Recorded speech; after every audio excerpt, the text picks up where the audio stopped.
নমস্কার বন্ধুরা, কেমন আছো সবাই? আশা করি খুব ভালো আছো এবং আমিও খুব ভালো আছি। সকলকে জানাই শুভ সন্ধ্যার শুভেচ্ছা ও ভালোবাসা।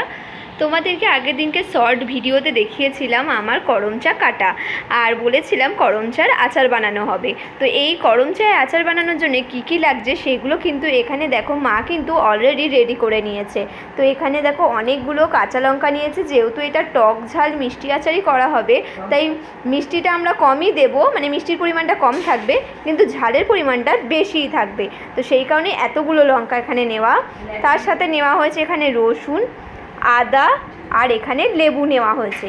এবার মশলাটা তোমাদেরকে দেখিয়ে দিই কী কী মশলা। যেমন এখানে আছে 5 ফোড়ন, তারপরে হচ্ছে ধনে জিরে গুঁড়ো, তারপরে হচ্ছে গোলমরিচ গুঁড়ো, তারপর কালো জিরে, তারপর হলো জোয়ান, তারপরে হলুদ, নুন আর সামান্য পরিমাণ চিনি। চিনিটা ওই যে বললাম খুবই সামান্য, আর লঙ্কার গুঁড়ো তো তার সাথে আছেই। তো সব কিছুই কিন্তু একদম রেডি হয়ে গেছে। চলো এবার দেখে নিই মা কীভাবে এটা বানাচ্ছে। দেখো মা কিন্তু প্রথমেই করম চাগুলোকে একটা গামলায় নিয়ে নিল, এবারে কিন্তু দিয়ে দিল আদা,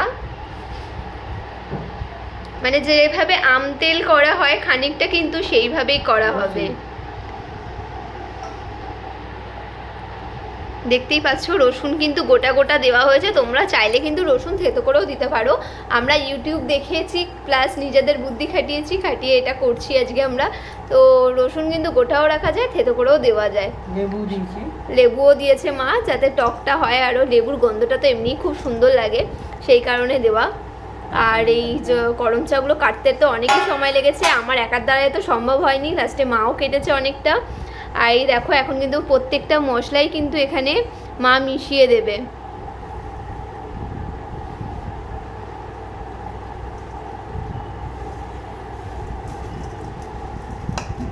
অনেকেই ভাবো যে করম চা দিয়ে কিভাবে আচার বানাবো।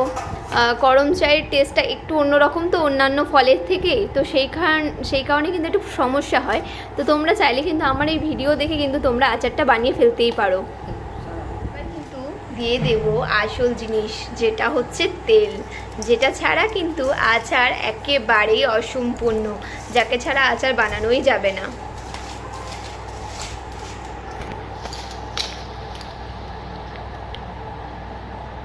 আচারকে করতে কিন্তু দুটো জিনিস খুবই প্রয়োজন হয়, সেটা হচ্ছে তেল আর চিনি।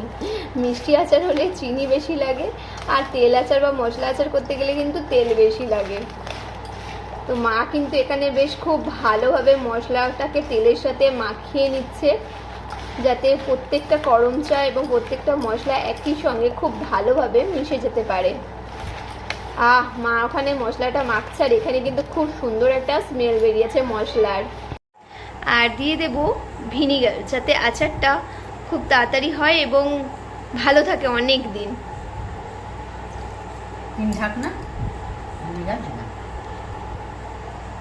আর এটা কিন্তু পুরোটাই কিন্তু এবার এরকম মাখিয়ে রোদে রেখে দেওয়া হবে, যেরকম আম তেল করা হয় আমি ফার্স্টেই বললাম ঠিক সেইভাবেই কিন্তু এটা জমবে, পুরো ব্যাপারটা রোদে জমবে। আর যত জমবে তত আমাদেরকে এখানে তেল দিতে হবে কিন্তু।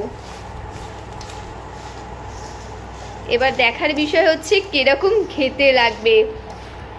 আশা করি খুবই ভালোই লাগবে খেতে।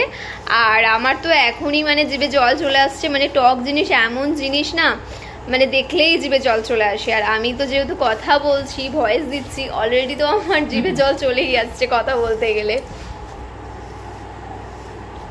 তো এখানে কিন্তু আমরা সব রকম সব কিছুর টেস্ট পাবো, লঙ্কার টেস্ট, লেবুর টেস্ট, আর করম চা মশলার টেস্ট, সব কিছুই, রসুনের টেস্ট, সব কিছু।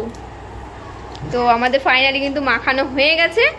এবার কিন্তু এটা বয়মে, কাচের বয়মে রেখে রোদে দেওয়ার পালা। তো আজকের ভিডিওটা কেমন লাগলো বন্ধুরা অবশ্যই কমেন্টে জানাতে ভুলো না। আজকের ভিডিওটা এখানেই শেষ করছি, আবার দেখা হবে নেক্সট ব্লগে। আর তোমরা যদি এরকম সুন্দর সুন্দর আরও আচারের ভিডিও দেখতে চাও সেটাও কিন্তু তোমরা জানাতে পারো।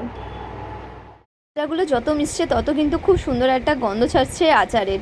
আর এখানে একটু তেলটা কম ছিল বলে মা কিন্তু আরেকটু তেল দিয়ে দিল। আর এটা কিন্তু এবার রোদে দেওয়ার পরে কেমন দেখতে হয় অবশ্যই সেটা তোমাদের সাথে 2 দিন পর শেয়ার করব। তো আজকের মতন চলো, আর টাটা, সকলকে জানাই গুড নাইট। সবাই খুব ভালো থাকো, সাবধানে থাকো, সুস্থ থাকো, টাটা।